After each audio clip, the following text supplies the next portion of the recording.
Vous savez, chez nous en Alsace, les gens sont très polis. Quand on dit bonsoir, ils disent bonsoir. Bonsoir tout le monde. Bonsoir. Ah, c'est bien, c'est bien. Il y a quelques Alsaciens ici. C'est bien, je me réjouis. Voilà, soyez tous les bienvenus. Comme vous le savez, aucune religion sauve. Hein. Vous savez, ni le catholicisme, ni le protestantisme, ni le pentecôtisme, ni toutes les religions qui existent. Il n'y a aucune religion qui sauve. Hein. C'est Jésus-Christ qui sauve. Amen. Amen. Ok. Vous pouvez faire partie d'une religion, c'est pas ça qui va vous sauver. Hein. Ce qui vous sauve, c'est de lui appartenir à lui. Voilà, vous avez aimé Fabien? Oui. C'est bien, hein? Merci beaucoup.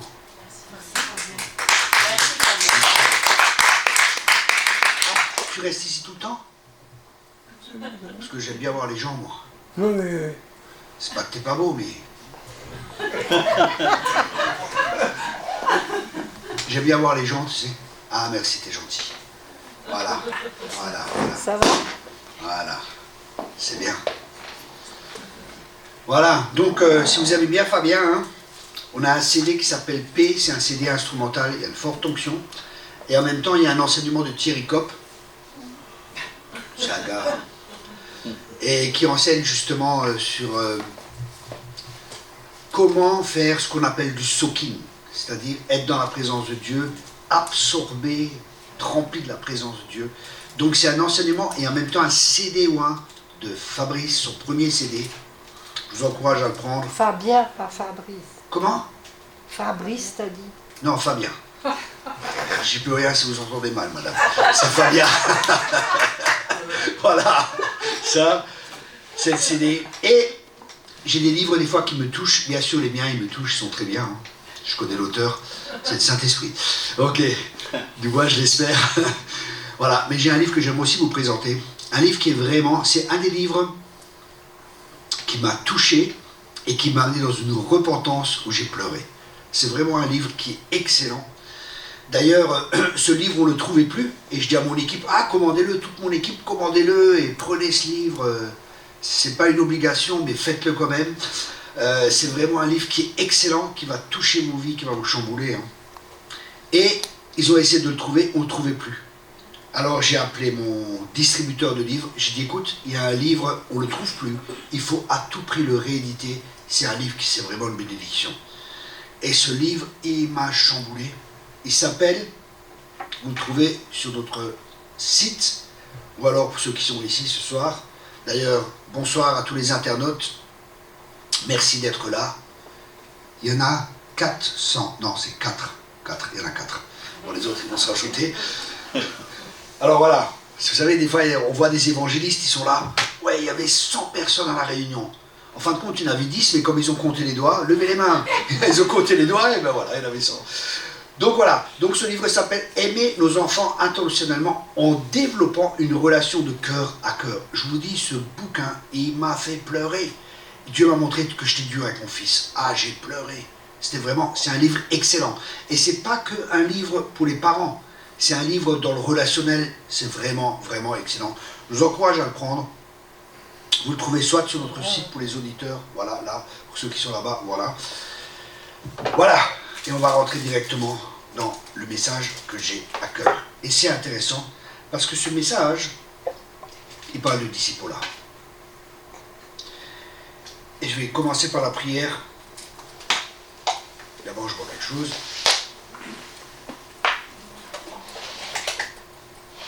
Qui n'était pas là cet après-midi? Ok, vous étiez? Non, c'est bon. Quel canaille celui-là. Ah, merci Seigneur. Merci Seigneur pour ta présence. Merci Seigneur pour ton esprit. Et merci Seigneur pour les cœurs bien disposés.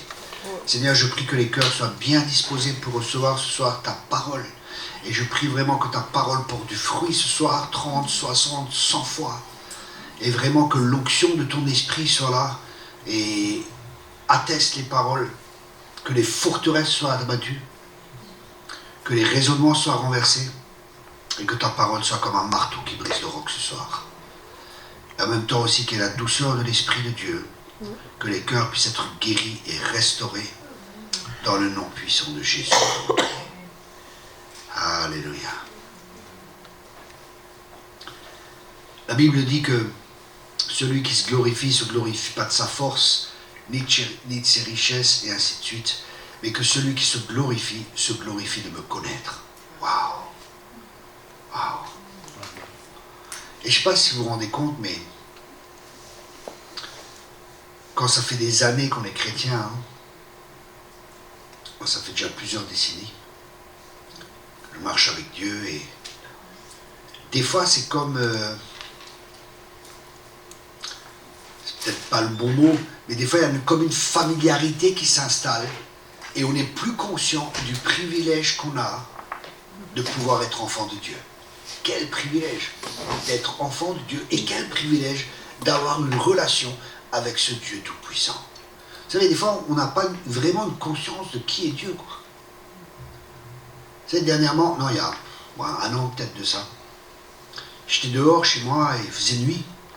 Je m'étais levé, et je suis sorti. Et je regarde les étoiles. Et d'un coup, waouh! C'est comme une révélation. Dieu est si grand, et pourtant il pense à moi. Waouh! Et Dieu est si grand. J'ai vraiment vu juste en contemplant le ciel, waouh! Dieu est si grand. Et je ne sais pas si des fois on est conscient de la grandeur de Dieu, combien Dieu est grand, quoi. Il n'a pas de commencement, il n'a pas de fin. Waouh, comment Dieu est grand, quoi. Et comment il pense à nous. C'est fou, non? Non? Si. On n'arrive pas à comprendre Dieu tellement qu'il est grand, quoi. Et je crois que le fait de comprendre de nouveau cela, ça va amener notre cœur dans une attitude d'adoration. Je crois que c'est vraiment important. Je crois que c'est une des clés pour ce que Dieu fait dans la fin des temps. Parce que le Dieu restaure l'attente de David dans la fin des temps. Je ne vais pas partager là-dessus, mais c'est vraiment un message qui est important. Je crois que la guerre spirituelle va augmenter comme elle n'a jamais eu lieu sur la terre. Ça va être... Il y aura beaucoup de ténèbres. Mais quand il y a beaucoup de ténèbres, un peu de lumière fait toute la différence. Et il y aura beaucoup de lumière. Je crois que c'est Ésaïe 61. Les ténèbres recouvrent la terre, mais sur toi, la gloire de l'Éternel va se lever. Lève-toi et brille. Dieu veut qu'on se lève et qu'on brille. Amen. Et c'est un temps où l'Église va se lever comme jamais elle s'est levée. Et quand je dis l'Église, c'est pas toute l'Église. C'est une partie de l'Église. C'est pas que Dieu n'aime pas les autres, hein. Mais à Josué et Caleb qui sont rentrés dans la terre promise, Dieu voulait que tous y rentrent. C'est pas que Dieu n'aime pas tout le monde. Dieu aime tout le monde. Mais parce qu'ils étaient animés d'un autre esprit. Parce qu'ils avaient une autre mentalité. Parce qu'ils avaient une autre conception. Parce qu'ils faisaient plus confiance à Dieu que les circonstances. Ils faisaient plus confiance à la parole de Dieu que ce que leur disaient leurs cinq sens. Et ils n'étaient pas sous l'influence de l'esprit de ce monde. Parce que l'esprit de ce monde, les gens, ils avaient peur. Les gens avaient peur d'Israël, parce qu'ils savaient que Dieu était avec eux. Donc il y avait un esprit de peur qui était là. Et la peur, ça c'est un signe de la fin des temps. La Bible a dit, il y aura des guerres, il y aura des tremblements de terre, il y aura toutes ces choses. Mais ne craignez pas, levez la tête. Donc on ne doit pas être influencé par l'esprit qu'il y a dans ce monde. Et c'est un esprit de peur, hein. On voit les gens, ils ont peur d'attraper le Covid, ils ont peur que la Russie fasse la guerre à l'Europe, et ainsi de suite, et ainsi de suite. Et les gens ont peur. Mais la Bible a dit, n'ayez pas peur, ne craignez pas. Et des fois on a peur, parce qu'on n'est pas mort. Un mort, il n'a pas peur. Il est déjà mouru. Un mort est mort. Un mort est mort, il n'a plus peur de mourir. Vous comprenez ? Et ça montre que des fois, on n'est pas mort dans certains domaines de notre vie. Et je crois que l'église de la fin des temps, ça sera une église forte. Je suis nouveau dans le prophétique, hein, c'est pas un message qui est prévu, hein, mais c'est vraiment important. Elle sera une église qui sera forte. Et pourquoi est-ce qu'elle sera forte ? Parce que Daniel dit, ils seront forts parce qu'ils connaissent leur Dieu. Waouh! Parce qu'ils connaissent leur Dieu. Notre force vient de notre connaissance de Dieu. Ce n'est pas une connaissance intellectuelle dont je parle, c'est une connaissance qui vient d'un cœur à cœur avec Dieu. C'est une connaissance qui vient par expérience. C'est parce qu'on expérimente Dieu, c'est parce qu'on expérimente des choses avec Dieu, et en expérimentant des choses avec Dieu, on découvre à chaque fois quelque chose de nouveau de la part de Dieu. Vous savez, les problèmes, ce n'est pas quelque chose de négatif. Les problèmes, c'est positif. Si nous les voyons de la bonne manière, avec la bonne perspective. Je crois que c'est Henry Ford qui a dit ça.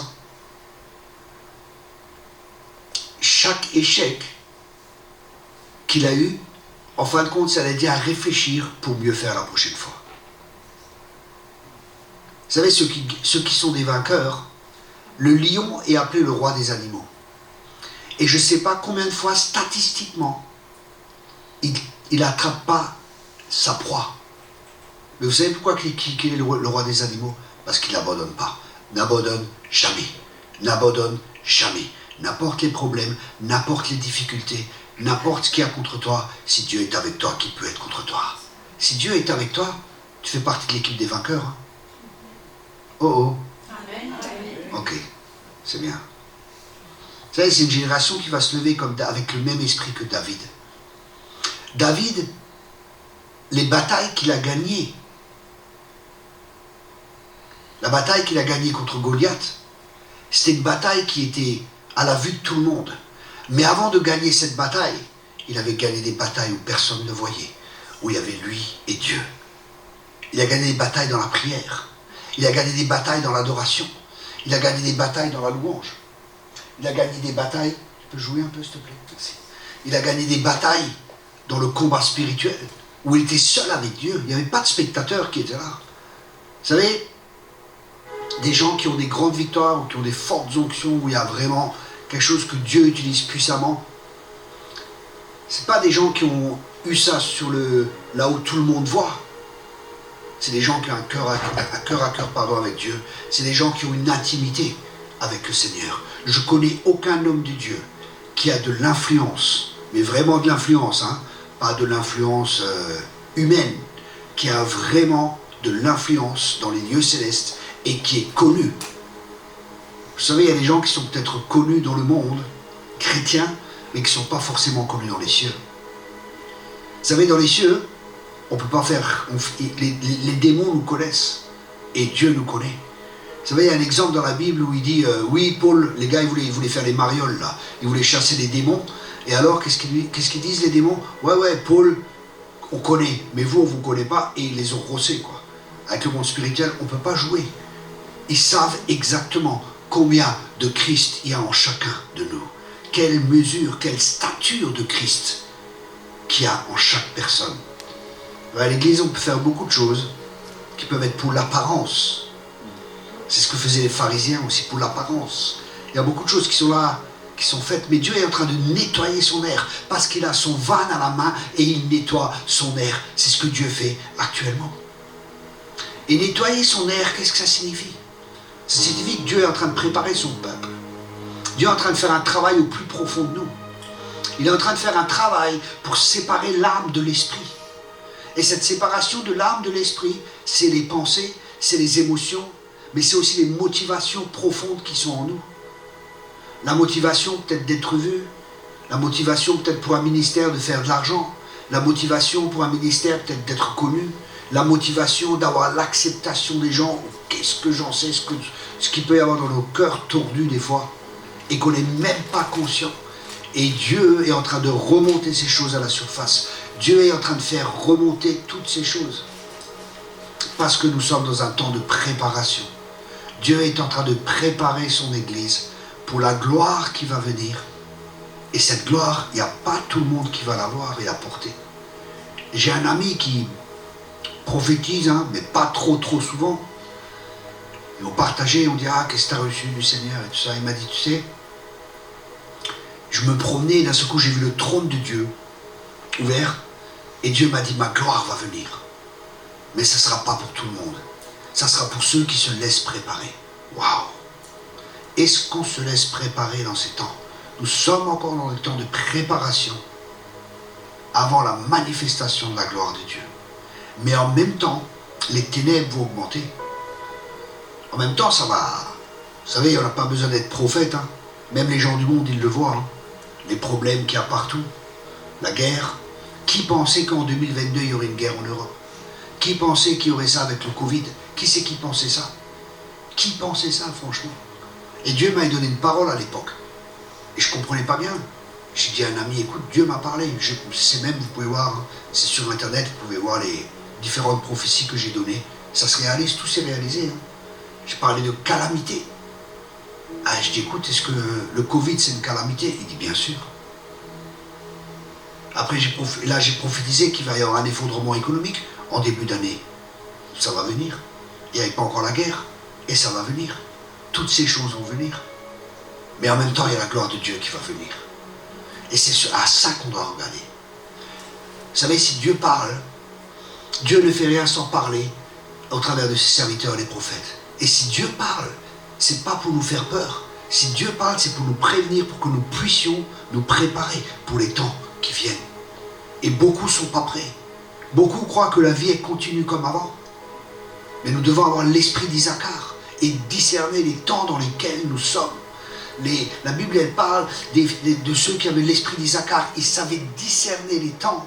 Et parce qu'ils savaient discerner les temps, ils savaient comment agir. Et c'est pour ça que c'est important pour nous que nous discernions les temps pour savoir comment agir. Je crois que c'est le temps pour l'Église de se préparer pour la moisson qui va venir, de se préparer comme Joseph s'est préparé. Parce que je crois que les chrétiens, hein, il y aura des gens qui vont se préparer et avoir des greniers comme Joseph pour pouvoir aider les gens du monde. Parce que la réponse aux problèmes de ce monde, c'est pas la politique.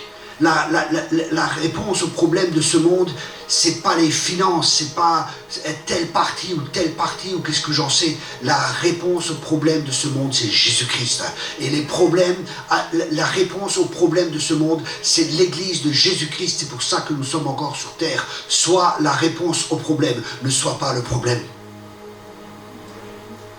Trop souvent, les chrétiens parlent des problèmes, mais ils n'offrent pas de solution. Vous savez, c'est bien de parler contre l'avortement, mais est-ce que tu es prêt à financer pendant 1 an une personne qui va avorter, tu vas payer les couches, tu vas payer ici, tu vas faire ça? Est-ce que l'Église va de nouveau être pratique ou elle sera juste dans le blabla? Ça, c'est une bonne question qu'on doit se poser, parce que nos œuvres doivent suivre nos paroles. Et le monde a besoin de voir. Vous savez, les gens, ils ne sont pas intéressés par notre blabla évangélique. Hein. Rien à faire. Mais quand ils verront que les bonnes œuvres suivent, là, ils verront que c'est du concret. Je connais un ministère comme ça en Israël. Nous étions plusieurs fois. Hein. Peut-être on retournera 2023, je ne sais pas. 2022, je ne sais pas encore. Dieu m'a rien dit. Et je prie, je n'ai pas envie de bouger comme ça et organiser un voyage. C'est beaucoup d'organisation et tout. Peut-être on fera 2023, je ne sais pas, ou peut-être 2022, on verra. Hein. Qui était déjà avec en Israël? Oui. Et les autres, c'était où? C'est pas possible. C'était bien en Israël, hein. C'était le top, quoi. On a vraiment toujours des bons hôtels, on mange bien. On a des bons orateurs qui viennent aussi, c'est excellent. Et là aussi, vous savez, les gens, voilà, justement, il y avait...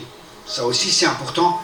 C'est intéressant que dans la parole de Dieu, ils disent que dans la fin des temps, une des caractéristiques qu'il y aura de la fin des temps, c'est la séduction. Waouh! Prenez garde de ne pas être séduit. Il y aura beaucoup de fausses doctrines.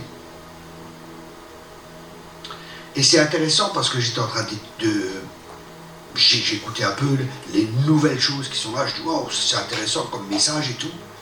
Je dis, ah, c'est intéressant. Mais il y a une doctrine qui s'appelle Victorious Eschatology, l'eschatologie victorieuse, qui disent que tout ira mieux dans la fin des temps. Non, mais les gars, ils fument quoi? Franchement, ils ont fumé la moquette, là. Même on voit naturellement, ça va pas mieux, quoi. Si, ça va aller de mieux en mieux et tout, et les gars, ils sont là-dedans à fond. Ah, je dis, ok, Seigneur, parle-moi. Vous savez, parce que c'est bien quand le Seigneur parle. Et c'est la bonne source, quoi. Hein. Donc, soyez branchés à la bonne source. Soyez pas branchés à la mauvaise source. Parce que quand on est branché à la bonne source, on est sûr que le courant, il passe, quoi. Et c'est du bon courant, c'est pas... c'est quelque chose de bon. Donc, je dis au Seigneur, Parle-moi. Et vous savez, des fois, Dieu, il parle courtement. Mais celui qui a les oreilles, il sait entendre. Et Dieu m'a dit un mot. Et vous savez ce que c'est ce mot? Israël. J'ai dit, waouh, Israël. Et qu'est-ce qu'a dit la Bible? Il y aura une persécution. La Bible a dit d'abord, est-ce qu'un pays peut naître en un jour? 1948, Israël est né en un jour. Waouh! Et il dit, une génération ne passera pas. Et une génération dans la Bible, c'est 100 ans. Il y a 4 fois 100 ans, hein. Il dit 4 générations, et c'est à chaque fois 100 ans. Vous pouvez voir ça dans la parole de Dieu. Une génération, c'est 100 ans. Et il dit 4, il y aura 4, donc une génération ne passera pas. Israël est né en 1948, avant le retour du Seigneur. Donc, je ne dis pas, hein, je peux me tromper, mais je pense qu'il revient avant 2000. Merci beaucoup. T'es fort en maths, t'es fort en maths, les études. 2048, 100 ans. C'est ce que je pense personnellement. Il y en a qui vont me dire, tu es fou. Ok, regardez dans la parole de Dieu, c'est ce que je pense. Hein. Mais le but, ce que je voulais dire justement, pas avec le retour du Seigneur, mais avec toutes ces doctrines qui sont là. Regardons à Israël. Israël, c'est le calendrier de Dieu. Israël, écoutez bien ce que je vous dis, c'est très important. Ce qui se passe dans le naturel en Israël, c'est ce qui se passe dans le monde spirituel. Israël, je ne sais plus ce qu'il y avait, sur la terre, dans le naturel, dans l'église, il y avait plein de guérisons. Il y avait plein de miracles à un moment. Et en Israël, il se passait aussi quelque chose. C'est toujours répercuté, le spirituel, avec le naturel. Vous savez, quand il y avait la guerre là, en Israël, ça avait, je ne sais plus, un moment là, hein, ça pétait, c'était un sacré truc. Dans le monde spirituel, il y avait une guerre qui était là. Il y avait une guerre qui était là. Et ça se répercute dans le naturel. Et nous devons avoir des yeux pour voir, et des oreilles pour comprendre, et des cœurs qui comprennent, des oreilles qui entendent, des yeux qui voient, et des cœurs qui comprennent ces choses-là. Parce qu'on est le peuple de Dieu. La Bible a dit qu'on a une intelligence supérieure, on peut accéder à la sagesse, comme Daniel, ils avaient une intelligence supérieure. Pourquoi? Pas parce qu'on est super, parce qu'on a l'Esprit de Dieu, et parce qu'on a la parole de Dieu, qui nous fait comprendre des choses. Vous savez, j'ai vu des gens très intelligents, mais en fin de compte, Dieu dit qu'ils sont stupides. Parce que l'insensé dit dans son cœur, il n'y a pas de Dieu. Et c'est des gens qui sont très intelligents, mais ils disent non, Dieu. C'est des insensés pour Dieu. Mais c'est un peuple qui sera intelligent et qui brillera à la fin des temps, parce qu'ils connaissent leur Dieu. Et ils ont l'intelligence des temps. Ils savent discerner les temps. Et je vous encourage à développer une relation avec Dieu, une relation personnelle avec Dieu. Vous savez, et parler aussi d'Israël. Parce que Dieu m'a dit, la persécution va venir. Et vous savez, je ne suis pas quelqu'un qui dit Dieu m'a dit quand Dieu ne m'a pas dit. Quand je dis Dieu m'a dit, c'est que Dieu m'a dit. Je suis 100% sûr que Dieu m'a dit.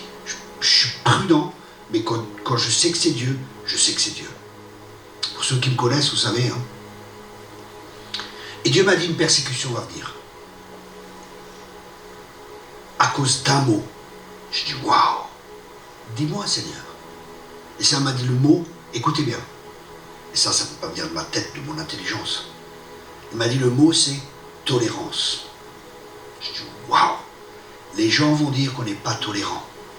On n'accepte pas l'homosexualité. On accepte les homosexuels. Hein. On les aime. C'est encore plus qu'accepter. On aime les homosexuels, mais on n'aime pas l'homosexualité. L'avortement. Tout ça, c'est des causes qui sont légitimes, que les lois disent c'est bien, le mal sera appelé bien et le bien sera appelé mal. Et là, on doit vraiment discerner. Et j'ai prophétisé aussi que des lois allaient venir, que des lois qu'on allait être persécutés à cause de lois qui vont venir. Des lois qui vont venir vis-à-vis des associations et tout ça. Tout ça, ça va venir dans les temps qui viennent. Ça va s'intensifier. Et nous, en tant que chrétiens, on doit se préparer à ces choses-là. Mais on ne doit pas avoir peur. Dieu va nous guider, Dieu va nous parler, Dieu va nous conduire. Et beaucoup de chrétiens, ils achètent des terrains, ils achètent des fermes, ils essaient d'être comment ça s'appelle? Autogestionnaires? Autonome, voilà. Autonome. Beaucoup de chrétiens se préparent à des choses comme ça. Beaucoup de chrétiens. Alors que ce n'est pas des messages qu'on entend. Pourquoi? Parce que Dieu est en train de prévenir son peuple. Des gens qui ne sont pas en contact ensemble. Dieu est en train de prévenir là-bas, Dieu est en train de prévenir là-bas. Dieu parle. Vous savez, quand Dieu parle, il ne parle pas à travers un prophète. Quand Dieu parle, il parle toujours à travers plusieurs personnes. C'est pour ça, s'il y en a un qui dit oui, Dieu a parlé ci et ça, c'est confirmé, que ce soit soumis au prophète. Et quand Dieu parle, il parle toujours à plusieurs, il ne parle pas juste à une personne. Et on doit se préparer. Parce que nous sommes dans des temps où il y a une accélération qui est en train de se faire. Une accélération, c'est comme les camps de contraction. La femme, vous savez, quand elle est enceinte, quand elle va accoucher vers la fin, les contractions se rapprochent de plus en plus. Et nous sommes dans ces temps. Et c'est pour ça que c'est important d'être un disciple et de faire des disciples. Et la première chose d'un disciple, venez avec moi, une des caractéristiques, écoutez bien ça, c'est 1 Thessaloniciens 2, verset 8. Et c'est l'apôtre Paul qui parle. Ah, c'est fort quand je lis Paul. Waouh, c'est fort. Nous aurions voulu dans notre tendresse pour vous donner non seulement l'évangile de Dieu, mais encore nos propres vies, tant vous nous étiez devenus chers. Est-ce qu'on a cet amour les uns pour les autres? C'est une question. Ouais, c'est le standard, là. Ça, c'est le standard. Le standard, c'est pas ce qu'on vit. Le standard, c'est la parole de Dieu. Et si on ne le vit pas encore, Seigneur, travaille ma vie. Et là, vous voyez, donner nos vies, c'est ça, aimer son prochain. Et c'est pour ça qu'on a besoin de formation. Qu'est-ce que c'est que la formation? La formation, c'est donner une forme particulière. C'est façonner. C'est dans une idée de création, de faire apparaître. C'est de s'instruire. Et le disciple va être instruit par Dieu.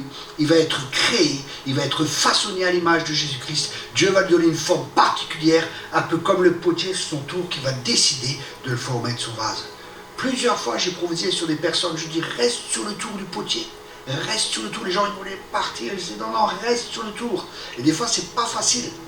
Parce qu'on est sur le tour et Dieu est en train de nous former, il est en train de nous façonner. Et il y a des difficultés, des problèmes qui sont là. Et Dieu utilise cela.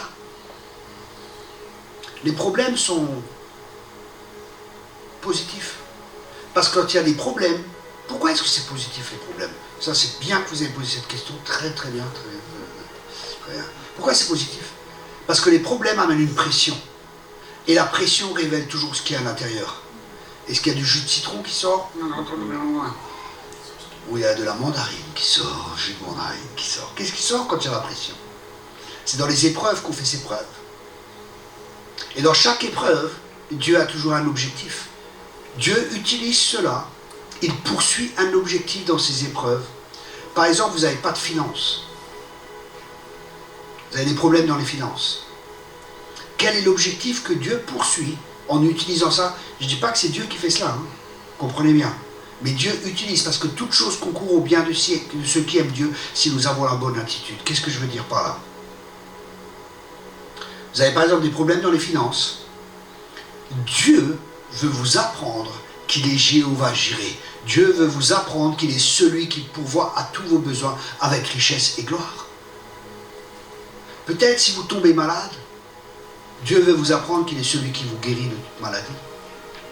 Vous comprenez? À chaque fois, Dieu utilise ce que l'ennemi fait, Dieu l'utilise pour se glorifier. Et nous devons voir les choses prophétiquement dans la fin des temps. Comme David.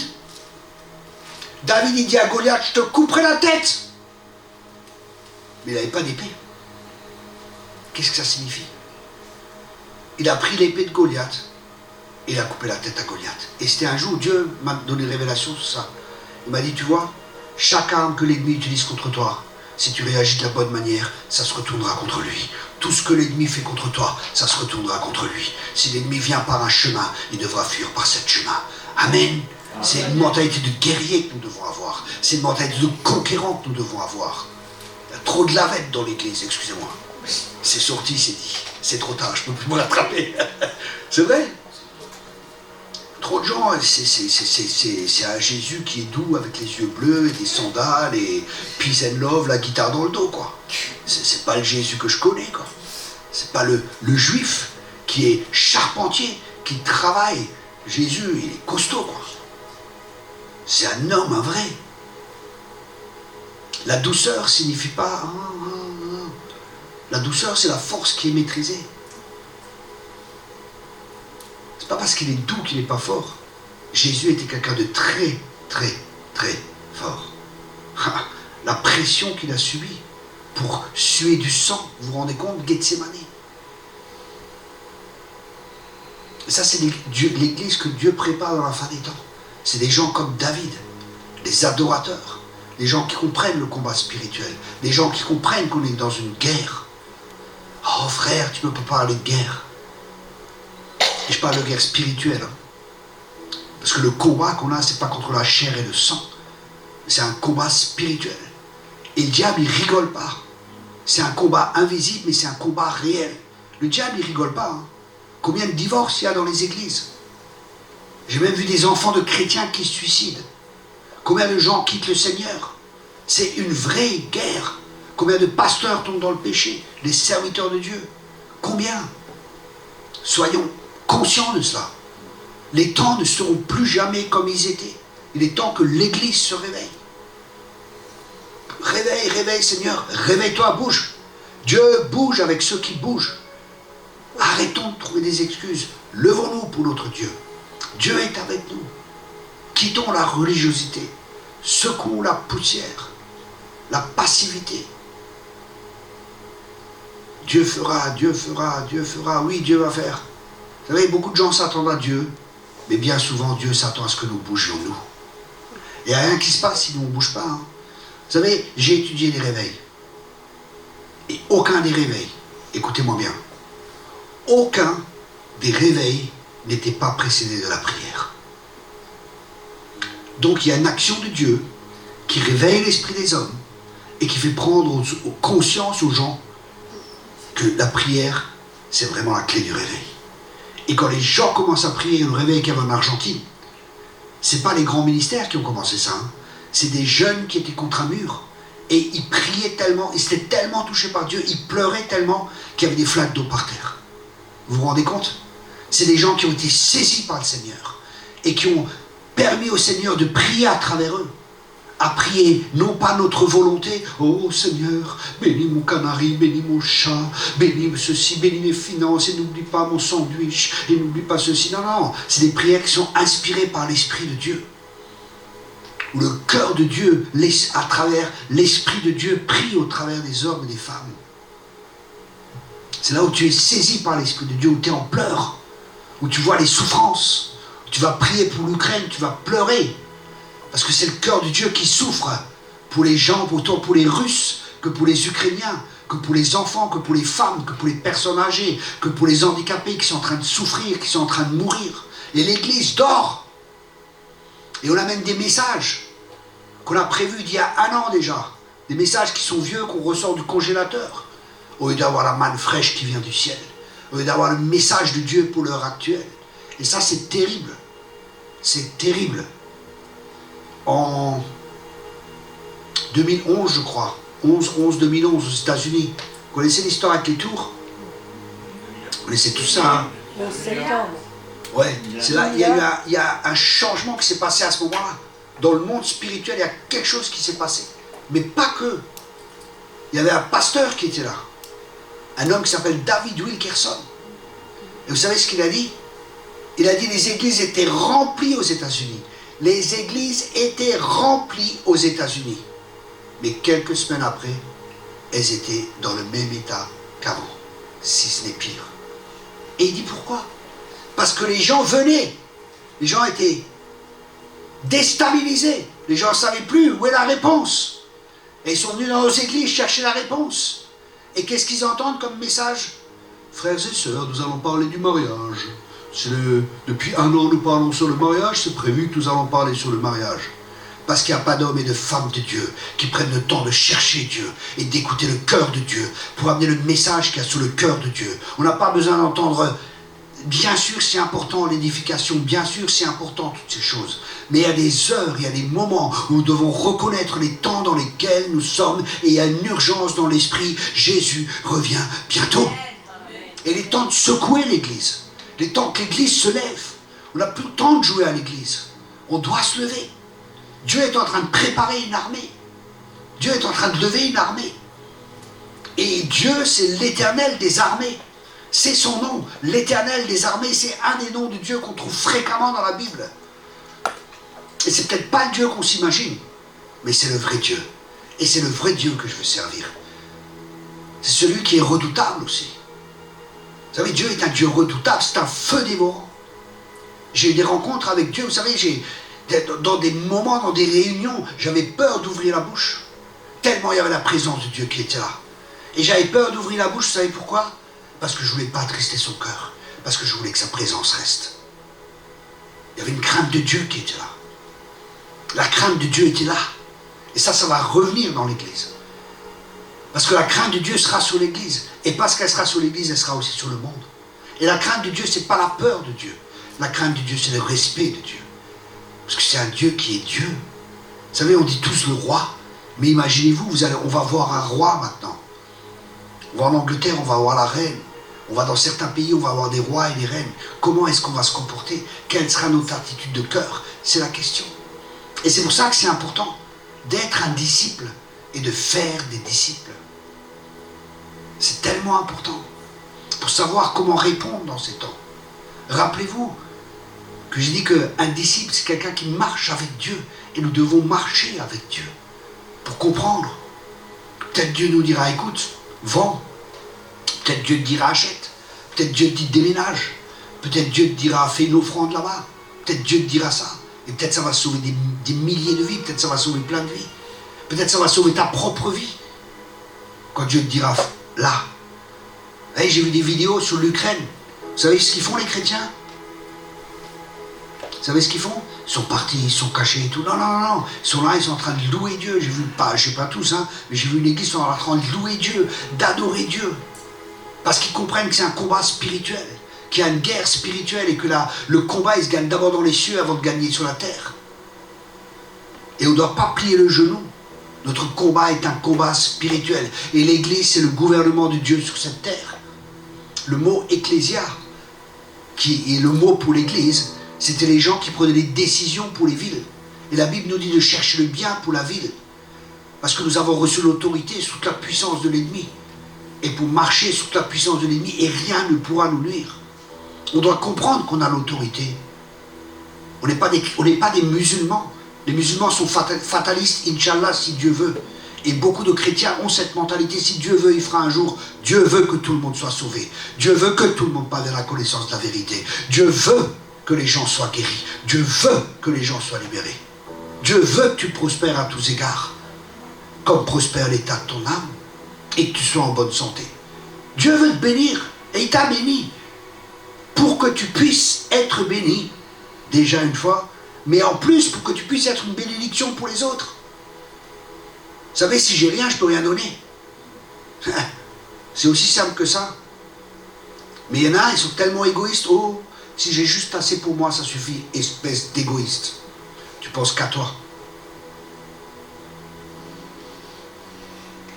Comment aider les gens en Ukraine? Comment aider maintenant? Comment aider les chrétiens là? Comment aider les gens? Même pas les chrétiens, tout le monde. Comment? Comment est-ce qu'on va aider? Avec des finances? Mais comment on va faire? Qu'est-ce qu'on va faire avec? Là, j'ai lu un reportage encore. Des gens envoient des habits. Et vous savez ce qui se passe? Ils ont tellement d'habits qu'ils sont en train de pourrir. Parce qu'il y a tellement d'habits qu'ils sont là. Ils n'ont pas besoin d'habits. Ils ont besoin de notre amour, un sacrifice peut-être. Moi, j'ai réfléchi, j'ai prié, j'ai dit Seigneur, je dois aller là-bas. Si Dieu veut que j'y aille, j'ai pas de problème. J'ai pas eu de direction. On a aidé financièrement, Dieu nous a guidés différemment. Mais comment, qu'est-ce qu'on doit faire? Quelle est la réponse? Parce que nous sommes, vous savez, les gens, ils ne vont pas voir Dieu. Ils ne vont pas voir Dieu, les gens, ils ne vont jamais lire la Bible. Mais toi et moi, nous sommes des lettres vivantes. Et les gens, ils doivent voir Christ en nous, l'espérance de la gloire. Les gens, ils ont besoin de réponses. Et toi et moi, nous sommes la réponse. Nous ne sommes pas le problème, nous sommes la réponse au problème de ce monde. Amen. Amen. Ah, quand même, il y a quelques chrétiens dans la salle, ça me rassure. Jesus. Aimer notre prochain. Oui, mais c'est qui mon prochain? Oh, le gars, il est là. Le Lévite, il arrive. Oh, il faut que je fasse les sacrifices, il faut que je fasse ça. Le gars, il est en train de crever, quoi. L'autre, il est là, il a... Oh, shakalababa, zigalaba. Le responsable de louange, il passe. Le gars, il est en train de nourrir le bon samaritain. Oh, rikibishikula bababa. Oh, la baba shaba. Et qu'est-ce qui arrive? Il y a un samaritain qui est là. Et il l'aide. Même pas un juif. Même pas un gars du peuple de Dieu. Il l'aide. Et nous, qu'est-ce qu'on fait? Et c'est pas une critique. C'est pas un jugement. Vous ne vous sentez pas accusé. Si le Saint-Esprit vous reprend, c'est bien. C'est pour qu'on puisse changer. Pour qu'on puisse changer notre manière de voir. De voir l'Église, on est la réponse à ce monde. L'Église est la lumière. L'Église est le sel de la terre. L'Église est le pilier de la vérité. Mais si dans l'Église, là je faisais partie d'un... J'ai entendu que je faisais partie d'un mouvement à un moment. Et là j'étais dans un certain pays. Et le pasteur il me dit oui, dans ce mouvement, il y a un groupe qui marie les homosexuels et tout. Je dis ah bon? Et il me dit ouais. Et justement, ce groupement, ils disent oui, nous on ne le fait pas. On n'est pas d'accord, mais on tolère. Mais qu'est-ce que tu vas tolérer que Dieu ne tolère pas? S'il n'y a plus de vérité, s'il n'y a plus de parole, oui, mais il faut être gentil, il faut s'adapter, il faut ceci. Mais regardez Jésus, quoi. Regardez les apôtres. On vous a dit de prêcher au nom de Jésus. Qu'est-ce que vous guérissez les malades? Qu'est-ce que vous guérissez un malade le jour du sabbat? Ça aussi, il y aura une confrontation avec les religieux et les gens qui vont vraiment marcher par l'esprit. Il y aura une confrontation qui va venir. C'est normal. C'est pas que le monde qui va des fois être contre nous, ou certaines personnes du monde. C'est surtout des gens dans nos propres rangs, les religieux qui vont être là, comme pour Jésus, des pharisiens qui étaient là. Et pourquoi? Parce que c'est un esprit qui les animait, et c'est un esprit de mort. Et là aussi, on doit apprendre à les aimer, et on doit prier pour eux, parce que c'est nos frères et c'est nos sœurs. Et ça, c'est un processus dans lequel Dieu veut nous amener, pour que Christ soit formé en nous. Ça, c'est le but de Dieu.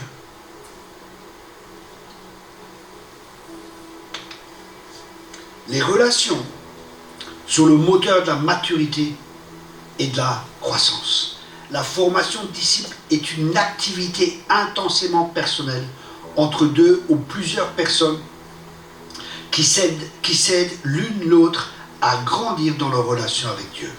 Venez avec moi dans Colossiens 2, verset 6. Aussi, puisque vous avez reçu le Christ Jésus le Seigneur, on a reçu le Christ. Après il dit, comportez-vous comme des gens unis à lui, en relation avec lui, enracinez-vous en lui, dans votre relation avec lui, construisez toute votre vie sur lui, toujours dans la relation avec lui, et attachez-vous de plus en plus fermement à la foi conforme à ce qu'on vous a enseigné. Agissez ainsi en adressant à Dieu de nombreuses prières de reconnaissance, veillez à ce que personne ne vous prenne au piège de la recherche d'une sagesse qui n'est que tromperie et illusion, qui se fonde sur des traditions toutes humaines, sur les principes élémentaires qui régissent la vie dans ce monde, mais non sur le Christ, car en lui habite corporellement toute la plénitude de la divinité, et vous avez tout pleinement en lui, qui est le chef de toute domination et de toute autorité. On a tout en Christ, de cette relation avec nous, avec lui. Je sais qu'il y a des gens qui prient, heureusement d'ailleurs, mais il y a des gens qui prient et je peux vous dire que vos prières ne seront jamais entendues. Aïe. Parce qu'il y a deux prières que Dieu n'écoute jamais. La première prière que Dieu n'écoutera pas, c'est quand tu lui demandes ce qu'il t'a déjà donné. Tu as tout en Christ. La deuxième prière que Dieu n'écoutera pas, c'est quand tu demandes à Dieu de faire ce que toi tu dois faire, ou ce que moi je dois faire. J'ai vu des gens, Seigneur, chasse l'esprit de cette personne. Jésus lui a dit, allez chasser les démons. Seigneur, guéris cette personne. Il a dit, allez guérissez les malades. C'est à toi d'aller d'imposer les mains. Arrête de prier. Il a tout accompli à la croix. Mais par manque de connaissance, mon peuple périt. Par manque de relation avec Dieu. Et pas juste de relation avec Dieu, par manque d'expérience. Vous savez, parce qu'il y a des gens, c'est bien de parler, mais montre-moi les fruits. Vous savez, les gens, ils viennent, oui, Thierry, ceci, cela, ok. Oui, il y a des gens qui viennent me parler. Un chrétien n'a pas de démon, et c'est ça, toute leur théologie, ils viennent. Je dis, ok, mais t'as déjà fait chasser un démon dans ta vie? Non, bah de quoi tu parles? Si tu connais pas de quoi tu parles de choses que tu parles, que tu n'as jamais vécues. Tais-toi, c'est mieux. Allez chasser les démons, il a dit Jésus, non? C'est un commandement. Enfin, pour moi, un commandement, ça veut dire un ordre. Non? Je sais pas, c'est ça? Ok, c'est bien. Je comprends le français. L'appel principal que Jésus a adressé à ses disciples se trouve dans ces mots. Matthieu 11, verset 28. Venez à moi. Venez à moi. Et après, suivez-moi. Et comprenez bien que suivre Jésus, c'est pas que Jésus marche devant, c'est le Christ qui est en toi. Parce que là, il parle à ses disciples qui n'étaient pas encore nés de nouveau. Et lui n'était pas encore ressuscité.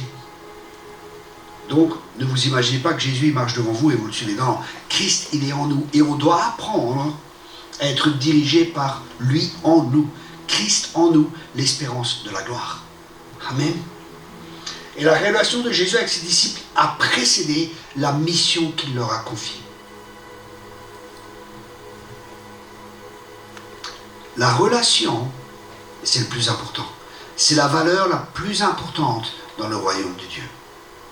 J'ai un ami, il m'a dit, Dieu lui a parlé, il m'a dit, Dieu lui a dit, la valeur la plus importante dans les cieux, c'est la relation. Waouh! Vous imaginez le Père, le Fils, le Saint-Esprit, la relation qu'ils ont? Et la relation que Dieu aimerait que l'Église ait, qu'on soit un cœur, une âme. Waouh!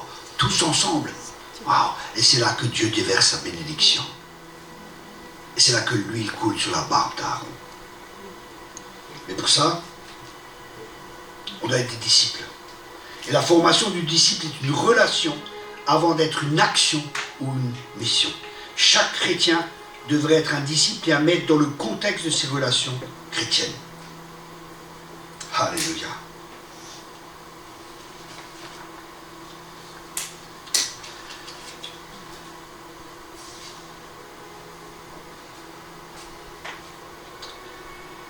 La formation de disciples regarde vers l'avenir pour provoquer la croissance et la maturité chrétienne. La formation de disciples, ça regarde vers l'avenir. On doit apprendre à voir les gens par l'esprit. On doit apprendre à voir le potentiel des gens et libérer le potentiel des gens.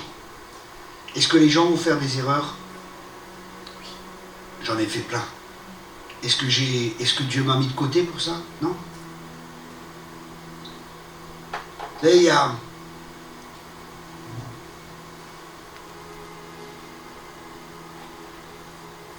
On peut passer devant une pierre, par exemple du marbre. C'est beau le marbre. Hein? C'est beau le marbre. Mais c'est une pierre. Et on passe devant, on regarde, une pierre de marbre. Bon. Mais un artiste, quand il passe devant, quand il voit cette pierre, il voit quelque chose de magnifique. Il y a par exemple un artiste, il a fait une reine dans une pierre. Dans une reine, il a sculpté, dans une pierre, pardon, il a sculpté une reine. Combien de gens sont passés devant cette pierre et ont vu juste une pierre? Lui, il a vu une reine dans cette pierre. Et Dieu voit en toi un roi et une reine. Mais il a besoin de sculpter. Ça veut dire qu'il y a des choses qui doivent être ôtées. Et un artiste, il n'enlèvera que ce qui est nécessaire. Il n'enlèvera pas plus, mais il enlèvera ce qui est nécessaire. Et nous sommes dans un temps d'émondage. Nous sommes dans un temps de préparation de l'épouse sans ride et sans tache. C'est dans les temps dans lesquels nous sommes actuellement. Alors laisse-le. Il sait ce qu'il fait pour que tu deviennes un roi et pour que tu deviennes une reine. Amen. Dieu est en train de former son Église. Dieu est en train de préparer son Église à la guerre. Dieu est en train de nous préparer à apprendre à combattre spirituellement, à apprendre à prier, à déclarer les choses. À déclarer les choses pour que les choses se fassent sur la terre comme au ciel. Parce que l'Église a reçu l'autorité pour lier et pour délier. Et qu'est-ce que ça signifie lier et délier? Certaines personnes sont en train de lier Satan avec des cordes ou des chaînes ou les démons, qu'est-ce que j'en sais. Mais délier et lier signifie simplement permettre ou ne pas permettre. Et c'est pour ça que la Bible a dit que l'Église elle doit se tenir aux portes. Les portes, c'est ce qui permet de rentrer et c'est ce qui permet de ne pas rentrer. Et c'est pour ça que les anciens se tenaient aux portes et étaient considérés aux portes. Et les anciens, c'est ceux qui dirigeaient. Et l'Église doit se tenir aux portes des villes. Elle doit se tenir aux portes des nations. Et ça, c'est des portes spirituelles. Dans le monde spirituel, on doit se tenir à ces portes et dire non, ça ne passe pas, ou ça passe. Et on doit ouvrir des portes et fermer des portes aussi dans le monde de l'esprit. Ça, c'est combat spirituel. Où Dieu veut amener l'Église dans une autre dimension. Vous savez, on doit être conscient que les anges sont avec nous. On doit être conscient que notre combat est un combat spirituel. Et que nous sommes en surnombre. et que la dimension du ciel va venir de plus en plus, et qu'on prenne de plus en plus conscience de ce combat dans les lieux célestes, et que nous sommes assis avec lui dans les lieux célestes. Et c'est pour ça que le ministère des prophètes et des apôtres sont importants dans l'Église, pour établir, pour amener la perspective du ciel dans l'Église.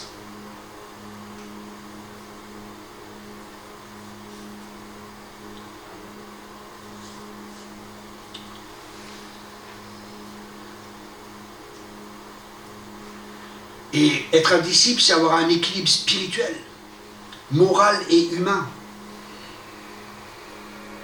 La formation de disciple regarde vers l'avenir pour provoquer la croissance et la maturité des chrétiens. À l'inverse, la relation d'aide regarde en arrière pour corriger les problèmes et les zones de faiblesse. Et être un disciple, comme j'ai dit, c'est le mot matétes, c'est tellement important. Tellement important. Et j'ai vu que un des problèmes principaux, et c'est intéressant parce que quand j'étudiais l'épître aux Romains, j'ai vraiment une révélation comment Romains, Éphésiens, différents épîtres, mais surtout Romains, Dieu m'a donné vraiment une révélation comment l'apôtre Paul travaillait. Et l'apôtre Paul, il a dit, comme un sage architecte, j'ai posé des fondements. Waouh! Ça veut dire qu'il y a des fondements qui doivent être posés avant de pouvoir construire dessus. Et le fondement, bien sûr, c'est Christ. Mais il faut poser sagement le fondement. Et c'est intéressant quand on observe, quand on lit l'épître aux Romains, il commence par notre état de pécheur. Et après, il commence par qui nous sommes en Christ. La transformation, le changement. Et après, il dit comment vivre par l'esprit, comment renouveler notre intelligence. Mais qu'est-ce qu'il fait? D'abord, il établit notre identité. Qu'est-ce que ça signifie? Avant de faire, il faut comprendre qui nous sommes. C'est l'être qui prédomine sur le faire. Parce que nous sommes, nous faisons. C'est pour ça que c'est important. L'apôtre, il comprend comment Dieu travaille et il va établir des fondements comme un sage architecte. Il va établir des fondements dans la vie des gens pour que les différents ministères après puissent construire l'évangéliste, ceci, cela. Et je disais cet après-midi, ça me revient, hein, parce que vous savez, je suis connecté avec cet après-midi encore et demain. Et cet après-midi, j'avais dit, on m'avait invité à un séminaire, il y avait 400 personnes, hein, des jeunes et tout. Et je dis, ok, je viens, mais à une condition, c'est que j'ai la liberté de faire ce que l'esprit me met à cœur de faire. Sinon, j'ai pas... Vous savez, les gens, ils veulent des fois vous mettre dans une boîte et il faut faire ça, il faut dire ça, il faut... jouer à un pasteur qui m'avait dit, il dit, oui, tu parles sur la dîme et sur l'offrande. Je dis, il n'avait pas envie d'en parler, il trouve le boy de service, quoi, qui va faire le sale boulot. Je dis, écoute, je vais prier. Et je priais. Le Seigneur me dit, dis au pasteur qu'il n'aura plus de problème d'argent. S'il partage la vision que je lui ai donnée, il n'aura plus de problème d'argent. Parce que les gens vont prendre cette vision pour eux. Il me dit, waouh, t'es sage. Je dis, non, je ne suis pas sage, c'est Dieu qui m'a dit ça, je te répète simplement. C'est pas ma sagesse à moi. Vous voyez? C'est aussi simple que ça. Je reviens, hop, vous êtes dans le film, on revient, on rebobine, on revient en arrière. À cet après-midi, je dis, voilà, je t'ai invité, plein de jeunes et tout. Et je dis, écoutez, je viens, mais à une condition, c'est que j'ai la liberté de dire et de faire ce que l'esprit me dit de faire. Parce que je sais, c'est des fois, c'est des gens assez carrés, des mouvements assez carrés, cravate, si, ça, enfin, j'ai rien contre, hein. Costume 3 pièces, salle de bain, enfin, voilà. Costume 3 pièces, cravate, il faut être comme ça. Les gens, ils sont tous raides et tout, pas de liberté, hein, rien. Ok, c'est pas un problème. Et l'apôtre dit, oui, ok, il peut venir, on lui laisse la liberté, on fait confiance. J'ai dit, ok, comment? Je viens, je prêche un message et tout. Et après, il y a un des leaders de jeunes qui vient, et c'est un évangéliste. Et il me dit, ah, mais faut parler de l'évangélisation, il faut que les jeunes aillent évangéliser et tout. Et quand il est venu me parler, j'ai vu, hein, dans l'esprit, un esprit qui est venu de lui vers moi, comme ça, qui essaie de me contrôler. Au nom de Jésus, casse-toi. Enfin, tranquille, hein, pas fort, pas à voix haute. Chakama, dégage. Et en fin de compte, qu'est-ce qui se passe? C'était pas une mauvaise intention. C'était pas son cœur qui est mauvais. Parce qu'il a une passion pour sauver les âmes. Et une passion pour sauver les âmes, c'est bien. Mais je lui ai dit, écoute, je sens que Dieu me demande de parler sur le Père. Et c'est ce que je vais faire. Je ne vais pas faire ce que tu vas me dire, parce que je demande à l'apôtre si j'ai la liberté. Donc déjà, je ne vais pas faire ce que tu vas me dire. Et je comprends ton cœur, tu as un bon cœur, tu veux que des âmes soient sauvées. Mais Dieu, il n'envoie pas les blessés au combat. Ces gens, tous ces jeunes, ils ont besoin de guérison. Ils ont besoin de rencontrer le Père. Ils ont besoin d'être établis dans l'amour de Dieu. Parce que ça, c'est un fondement de connaître le Père. Jésus est venu pour nous révéler le Père. Et est-ce que tu connais le Père? Parce que dans les temps difficiles, connaître le Père, c'est avoir des repères. Mais ne pas connaître le Père, c'est ne pas avoir de repères. Et c'est pour ça que c'est tellement important de connaître le Père, d'être enraciné en lui, d'être enraciné dans l'amour de Dieu.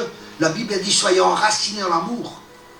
Et quand tu es enraciné dans le Père, tu sais que Dieu est ton Père. Tu sais que Dieu va pouvoir à tous tes besoins. Tu sais que tu es plus orphelin. Tu sais que tu n'as plus besoin de faire avec tes propres forces, avec tes propres capacités. Tu sais que Dieu est bon. Tu sais que Dieu est pour toi. Et si Dieu est pour toi, qui va être contre toi? Vous savez, je suis parti dans des pays. Je suis parti en Algérie, je suis parti dans d'autres pays où il y a de la persécution des chrétiens. Les gens me disaient, mais t'as pas peur ici et ça? Mais qu'est-ce que j'ai à avoir peur?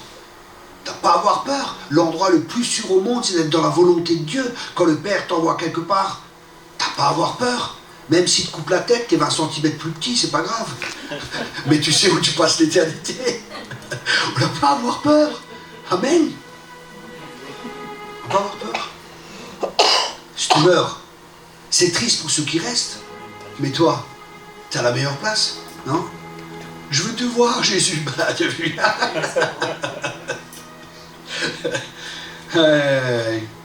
Donc ce qui est important, c'est de se laisser former, de laisser le Seigneur nous former et de développer vraiment, je ne sais pas si vous remarquez, mais l'accent tout le week-end est mis sur la relation avec Dieu. Tout le week-end. Je ne sais pas si vous voyez, si vous percevez cela. C'est la relation. Pourquoi est-ce que je pense que l'Esprit de Dieu accentue là-dessus? Parce que ce n'est pas une option, c'est une nécessité pour les temps qui viennent. Vous savez, quand on achète une voiture, ou la climatisation, toit ouvrant, toit panoramique, c'est une option. Mais la relation avec Dieu, ce n'est pas une option. Dans les temps qui viennent, quelle est ta relation avec Dieu? Est-ce que Dieu t'a parlé aujourd'hui? Est-ce que Dieu t'a parlé cette semaine?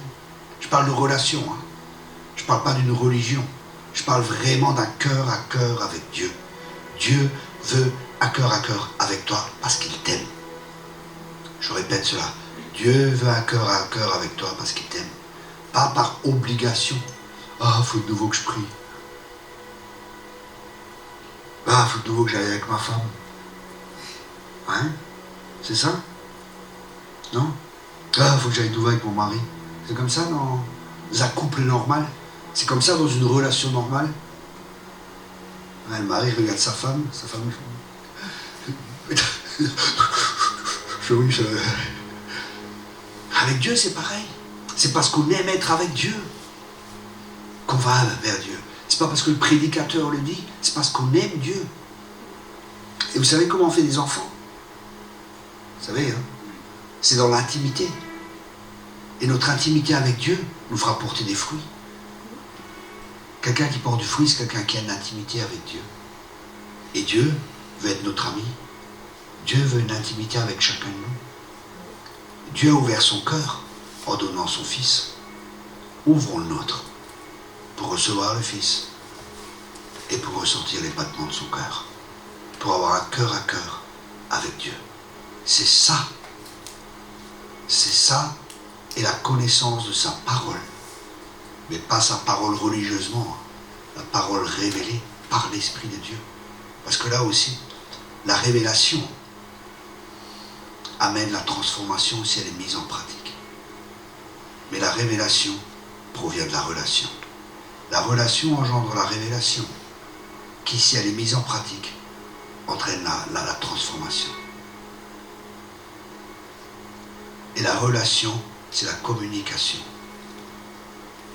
Et ça vient du sillon. Non, je fais des vers sans en avoir l'air. Mais la communication, c'est la relation. Et quand on a cette relation avec Dieu, on reçoit des révélations. Et on a besoin de révélations dans les temps dans lesquels nous sommes. Seigneur, qu'est-ce que je dois faire? Seigneur, où je dois aller? Où je dois habiter? Qui je dois épouser? Ça c'est... Seigneur, qu'est-ce que tu veux que je fasse? Est-ce que je dois ouvrir ma maison? Qu'est-ce que je dois faire avec mes finances? Parce qu'on est gérant de nos finances. On n'est pas propriétaire. De toute façon, on est propriétaire de rien. C'est une illusion de croire qu'on est propriétaire de quelque chose. Mais comment peux-tu dire cela? Bah, tout simplement, nu tu es venu, et nu tu repars. Hein. T'emmènes rien avec. Hein.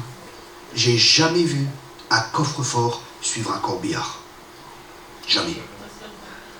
Bon, mon père, il est très fixé sur l'argent. Très fixé sur l'argent. Il est venu me voir une fois, il est venu à l'église, costume, cravate et tout. Et c'est un homme d'affaires. Et je prêchais, et j'ai parlé sur le fric. C'est un homme d'affaires. Pour lui, le fric, c'est chic. Il aime bien l'argent. Il est vraiment porté sur ça.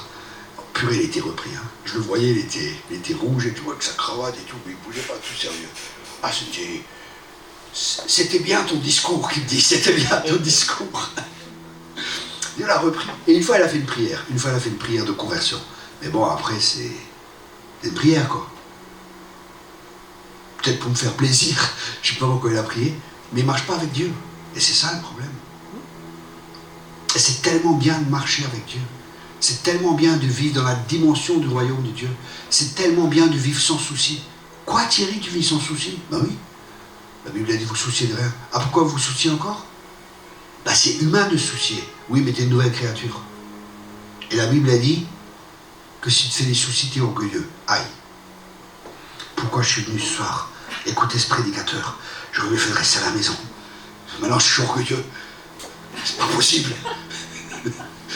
Oui, parce que la Bible a dit, déchargez-vous, humiliez-vous sous la main puissante de Dieu, déchargez-vous sur lui de tous vos soucis. Donc être humble, c'est pas de faire de soucis. Dieu pourvoit tous tes besoins avec richesse et gloire. Et le peuple dit Amen. Et on ne s'inquiète pas. Et c'est ça un disciple. Tu marches avec Dieu, tu vis complètement différemment des gens de ce monde. Thierry, tu vis dans un autre monde. C'est vrai, je vis dans le royaume de Dieu. Et c'est un autre monde que ce monde. Ne vous conformez pas au siècle présent, mais soyez transformés par le renouvellement de l'intelligence. Thierry, mais tu ne penses pas comme nous. Heureusement pour moi. Parce que si je pensais comme certains, je m'inquiéterais, je me ferais plein de soucis.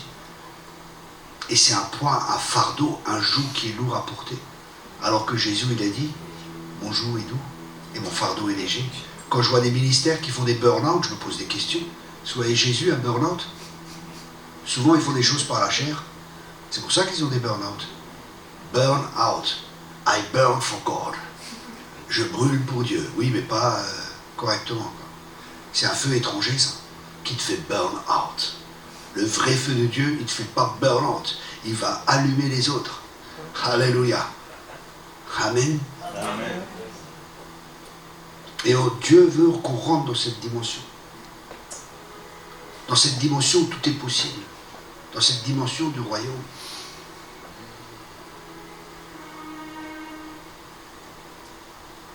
Pendant que je parle, je vois plusieurs personnes et je vois vraiment comme de la poussière sur vous.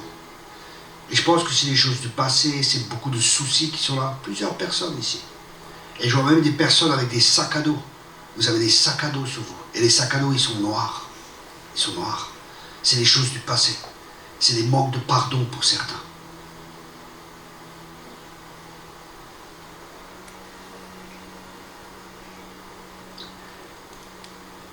Il y en a qui se soucient pour leurs enfants aussi. C'est plusieurs personnes se soucient pour leurs enfants.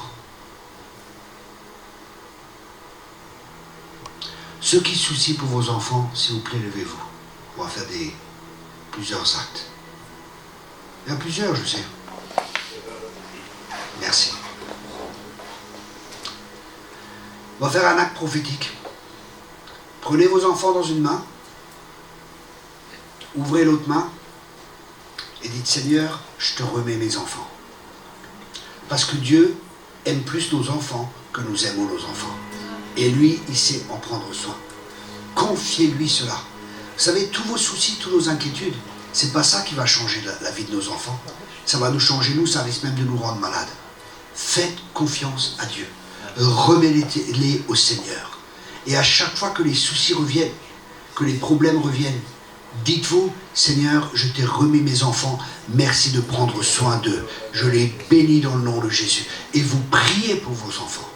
C'est ça qui va changer les choses. C'est pas de se faire de soucis, c'est de prier pour eux. Amen. Il y en a, vous pouvez vous asseoir, merci. Mais reprenez-les pas, hein, parce que je sais comment c'est. Hein. Oui. Seigneur, on te remet nos enfants. Merci, c'est toi qui vas prendre soin d'eux. Alléluia, on te fait confiance. Oh, ouais, mais c'est... Ne doutez pas. Si tu crois dans ton cœur et tu ne doutes pas dans ton cœur, Alléluia, ça se réalisera. Faites confiance à Dieu, il est un bon père, il va s'occuper de nos enfants. Et pour les personnes qui ont ces sacs à dos, si vous voulez aussi, pouvez-vous lever, hein, entre frères et sœurs. Et je crois que c'est le manque de pardon du passé. Et là même, je vois même des racines chez certains, il y a des racines d'amertume qui sont là. J'entends aussi le mot divorce. Les personnes qui sont passées par des divorces, c'est difficile pour vous.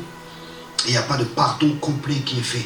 Il y a comme encore quelque chose qui est là et c'est pas guéri. Et je prie maintenant, Seigneur, pour ces personnes. Seigneur, que tu étendes ta main sur ces bien-aimés. Et si vous devez pardonner, si le Seigneur vous demande de pardonner, pardonnez. C'est une décision, ce n'est pas une émotion le pardon, c'est un choix. C'est une décision. Faites le choix de pardonner et l'Esprit de Dieu va vous aider. Il va guérir vos émotions, il va vous guérir. Mais faites le choix de pardonner. Et maintenant, pardonnez dans votre cœur. Le pardon, c'est dans le cœur que ça se fait. Pardonnez dans votre cœur. Je pardonne à Pierre, à Paul, à Jacques. Faites-le simplement. Pardonnez. J'entends, il y a des gens qui se sont fait voler aussi. Des chrétiens qui se sont fait voler des finances. Là, qui ont été rejetés par des églises. Il y a une souffrance qui est là. Vous avez été critiqués, vous avez été jugés, vous avez été maltraités, même par des pasteurs, par des ministères. Je vous demande pardon pour les ministères qui vous ont maltraités.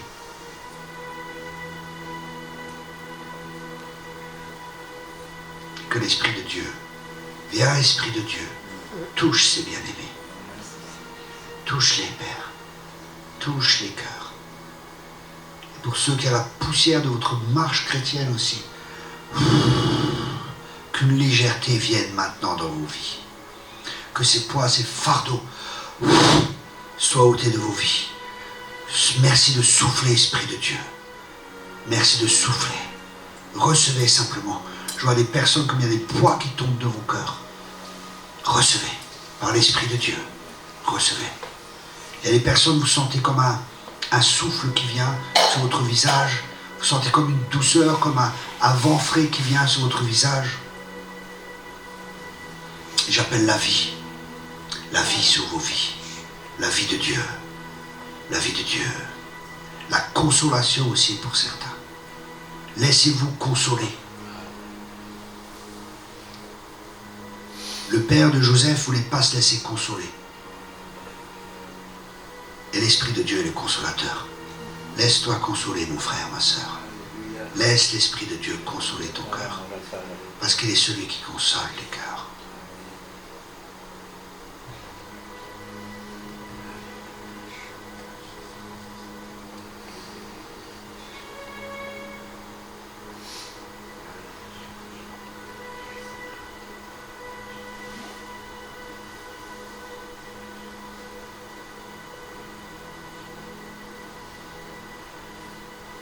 C'est marrant, c'est comme si je voyais 2 pièces d'or devant moi. Et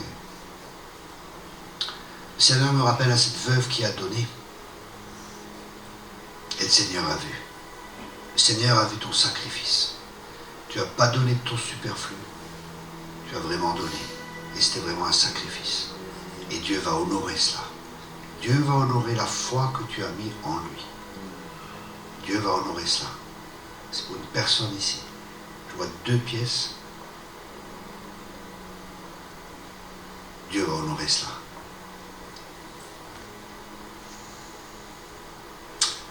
Je vois une personne aussi, vous avez un problème dans une jambe. Enfin, j'entends le mot, je vois une jambe. Peut-être c'est les deux, mais c'est une jambe en tout cas. Est-ce qu'il y a quelqu'un ici qui a un problème avec une jambe? Levez-vous, je vais prier pour vous. Jacqueline.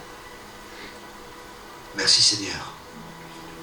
Je vois notamment la jambe gauche, je ressens même des douleurs dans cette jambe. Sois guéri maintenant dans le nom de Jésus.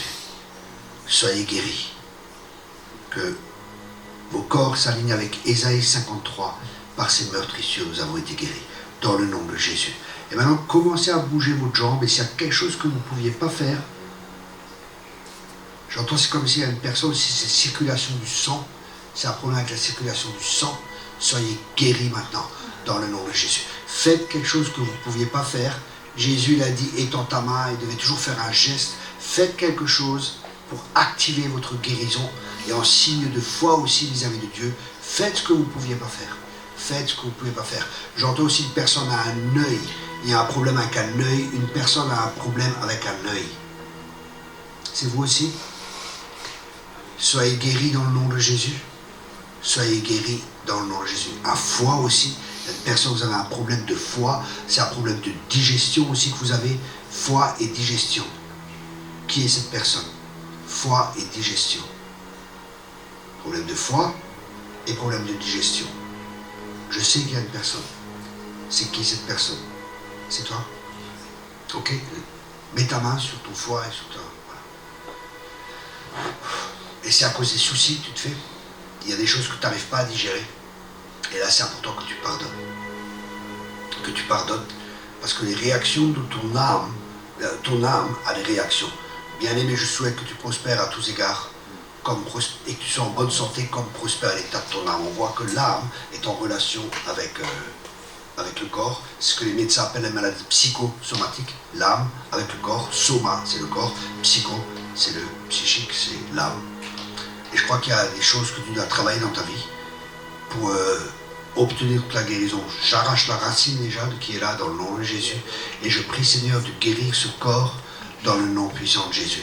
Mais je crois aussi que il y a des choses que tu dois amener à la croix, des choses aussi que des gens ont dit sur toi qui t'ont blessé, et des gens de ta famille qui ont dit sur toi qui t'ont blessé, et vraiment que tu pardonnes, et je brise le pouvoir de ces paroles dans le nom de Jésus.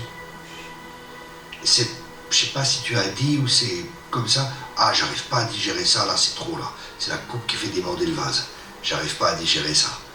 Et là aussi, la Bible dit, si tu es lié par tes paroles, délie-toi de tes paroles. Alors je crois que Dieu veut que tu délies de ces choses, de ces paroles. Et je brise cela au nom de Jésus. Et sois guéri.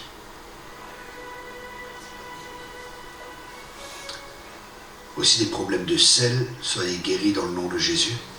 Les problèmes de sel, soient guéris au nom de Jésus. Au nom de Jésus. Il y a une personne, vous avez des problèmes de dos, parce qu'il y a une jambe qui est plus courte. C'est qui cette personne qui a des problèmes de dos? C'est toi aussi? Okay. Alléluia. Je te remercie Seigneur d'allonger sa jambe maintenant dans le nom de Jésus. Que ta jambe s'allonge dans le nom puissant de Jésus. Que ta colonne vertébrale se redresse dans le nom puissant de Jésus. J'ordonne à ta colonne vertébrale de se redresser. J'ordonne à ce corps de se redresser dans le nom de Jésus-Christ. Et que tout poids, tout fardeau que l'ennemi essaie de mettre sur toi, c'est comme une obligation et tu es souvent fatigué aussi, ça te fatigue souvent, que cela soit ôté de ta vie maintenant, dans le nom de Jésus-Christ. Je déclare que ces choses sont brisées sur ta vie et que l'onction vienne et que l'onction brise ce joug.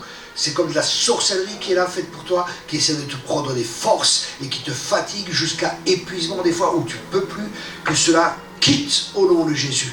Je déclare que toute arme forgée contre toi sera sans effet. Et je déclare que toute langue qui s'élèvera contre toi en justice, tu la condamneras, car tel est l'héritage des serviteurs de l'Éternel. La sorcellerie qui est faite contre toi, et je brise cela maintenant, au nom de Jésus-Christ. Tout le pouvoir de la sorcellerie, tu n'as aucun pouvoir sur ma sœur, au nom de Jésus. Alléluia. Alléluia. Sois libre, que les chaînes tombent dans le nom de Jésus. Que tout ce qui essaie de t'entraver tombe. Tout ce qui essaie de te tenir captif dans le monde spirituel tombe et que tu puisses entrer dans une nouvelle dimension au nom puissant de Jésus. Que les portes dans l'esprit, la prochaine porte s'ouvre pour toi dans l'esprit et pour ton mari et que vous puissiez entrer dans ces choses avec ta famille et tes enfants dans le nom de Jésus.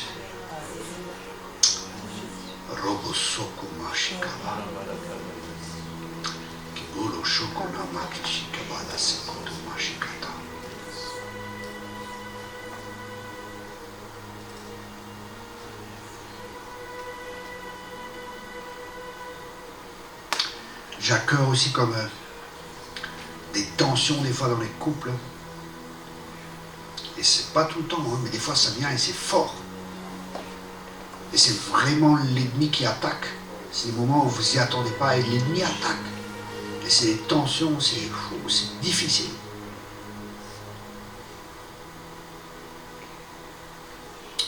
Et là, je crois que vous pouvez apprendre à devenir sensible et à aimer votre partenaire, même s'il y a des paroles, des fois, qui sont dites d'un côté ou de l'autre. Et c'est comme si ces esprits sont là pour envenimer, pour mettre encore plus de zizanie, encore plus de division. Et vraiment, je crois que l'Esprit de Dieu veut que vous appreniez aussi à combattre dans ce domaine. Et à être alerte, à discerner. Quand c'est l'ennemi qui appuie sur la chair, et que là, ça commence à frotter.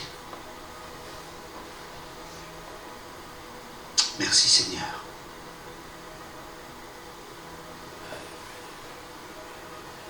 Est-ce qu'il y a quelqu'un ici qui a une entreprise? Ok. Quelqu'un d'autre? Il y a aussi beaucoup de personnes en public, il y a 3 personnes. Si jamais vous avez une entreprise dans le public, il y a une personne ici, je vais prier pour. Mais s'il y a quelqu'un encore dans le public, cette parole est pour vous aussi.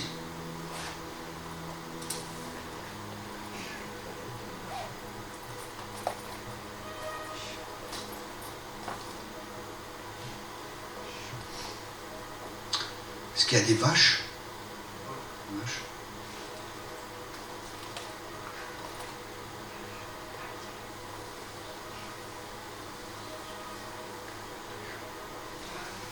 Peut-être si la personne est là et vous regardez, peut-être c'est pour vous.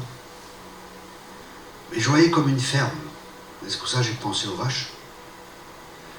Mais je crois que pour toi, mon frère, il y aura quelque chose d'important dans les temps qui vont venir. Parce que tu vas aider beaucoup de gens. Tu vas aider beaucoup de gens déjà à cause de ton grand cœur. Mais aussi Dieu va te donner des stratégies. Pour savoir, parce que tu as... Comment dire? Comme si, voilà, la main verte. Tu as la main verte. Il y a quelque chose que Dieu t'a donné. Et Dieu va t'utiliser dans les temps qui viennent. Parce que je crois qu'il y aura même une pénurie alimentaire. Alors prépare-toi. Mets-toi en connexion avec les agriculteurs. Priez ensemble. Soutenez-vous les uns les autres. Et partagez ensemble. Parce que je crois que ça va être une force pour la fin des temps. Mais c'est encore un temps de préparation. Mets-toi en connexion avec d'autres agriculteurs. Et préparez, discutez. Discutez, priez ensemble. Et demandez ce que Dieu prévoit pour vous. Parce qu'il y a une pénurie alimentaire. C'est vraiment ce que j'ai reçu. Pénurie alimentaire qui va venir. Il y a des manques de certains aliments qui seront là. Des manques de certains aliments. Et tu seras une réponse. Tu seras comme un pion, je vois sur l'échiquier que Dieu va dire maintenant, bon, ici, c'est là qu'il faut aider, c'est là qu'il faut faire. Et Dieu va t'apprendre, à t'apprendre à entendre sa voix. Parce que des fois, tu entends beaucoup de voix. Il y a beaucoup de voix que tu entends souvent. Et Dieu va t'apprendre à discerner laquelle est la sienne, parce qu'il est le bon berger. Et ses brebis reconnaissent sa voix. Et je libère cela sur ta vie. Que toute confusion cesse. Je prie pour de la clarté dans tes pensées dans le nom de Jésus. Et je prie aussi pour de la sagesse. Et pour du discernement. Du discernement. Pour que tu saches ce qui est de Dieu et ce qui n'est pas de Dieu. Et les personnes aussi que Dieu va t'envoyer. Et là où tu dois aider. Et là où tu ne dois pas aider aussi. Parce qu'il y a comme l'ennemi, il voudra des fois te tendre des pièges. Parce que tu as un bon cœur. Et tu penseras qu'il faut aider. Et c'est là, il ne faudra pas aider. Parce que c'est des gens qui viendront profiter de ta générosité et de ton grand cœur. Donc sois sage. Prie. Ça correspond, mon frère? Les autres aussi disent oui. Ils connaissent.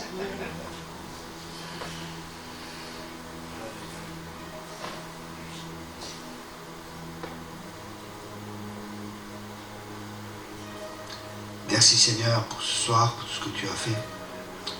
On te donne la gloire pour tout et... Alléluia. Et vraiment, juste avant que je prie, j'ai entendu vraiment, entrons dans le repos. Et Dieu veut qu'on rentre dans ce repos, où on se repose de nos propres œuvres et qu'on rentre dans ses œuvres à lui. C'est pas le repos là-haut, hein. Rassurez-vous. Hein. On a le temps encore. J'ai le temps. Hein. La vie est belle sur terre. Même si c'est pas toujours facile, mais la vie est belle. Et j'ai le temps d'aller au ciel. Pour l'instant, je suis appelé à amener le ciel sur la terre. Je ne suis pas encore appelé à aller au ciel, je suis appelé à amener le ciel sur la terre, et toi aussi. Alors efforçons-nous d'entrer dans son repos. Alléluia. C'est des fois un effort de décharger de nos soucis, de dire non, je ne me soucie pas, non, je te fais confiance. Et quand ça revient, non, je me décharge à nouveau, je reste dans ce repos, je reste dans la paix de Dieu, je m'efforce à rester dans cette paix et dans ce repos. Et je vous bénis avec la paix de Dieu. Je vous bénis avec le repos de Dieu. Je vous bénis avec le shalom de Dieu. Alléluia.